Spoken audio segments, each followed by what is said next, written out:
You have some interesting ideas about where this could go with MicroStrategy in particular. And you recently tweeted that you thought it might end up being a nation state of its own one day. Well, that's a little joke, I guess, but now it's looking more and more likely. But yeah, I mean, if you think about it, eventually space travel could be largely done by private companies like SpaceX, and settling other planets or creating other settlements in the star system could be private endeavors.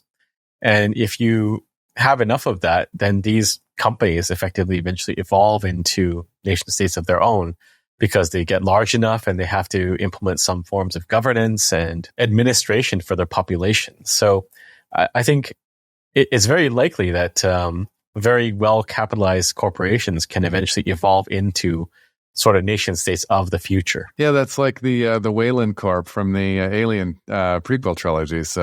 So then, what are your thoughts around as we move through this money transition process? Like, what does that mean for the nation states that are currently nation states? We'll see. I think the nation states that adopt Bitcoin early on will continue to be nation states, and then the other ones are going to maybe cease existing because they don't have money, because money is what makes the world go around. Many people like to deny that fact, but it is all about the money. And the countries that can accrue wealth and keep it and attract new wealth are the ones that are going to succeed on longer time horizons. And you already see this in, say, Europe, right? Switzerland is very much a country that understands money and wants money to come in. The rest of Europe seems to not like money, and they want to control it and monitor it and regulate it. And that's not going so well for them at all. And not just money, but everything else. Their tech industry is gutted. But you can see this sort of trend happening where countries that are seeking growth are looking towards Bitcoin or deregulating money. So examples, again, El Salvador, but also more importantly, Argentina. So Milei has effectively deregulated money in possibly steps towards his goal to shut down the central bank. But you can use anything you want for trade settlement. You can use Bitcoin, you can use dollars, you can use cows or stable coins, whatever you choose. So he's opened that door now.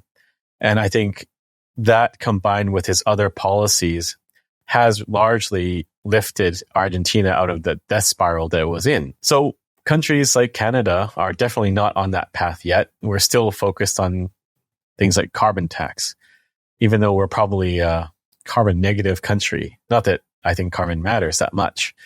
It's methane that is doing anything, if anything. But, Western countries by and large are focused on, I don't even know how to explain it. It's doing random things that have no effect on their economy or the world. It's just busy work. And other countries are trying to lift themselves out of poverty, grow their economy, and become magnets for innovation and migration and capital. So that's the battle for the next few decades. The countries that align with Bitcoin and the ones that reject Bitcoin. And I strongly believe the ones that reject Bitcoin are going to end up as failed states.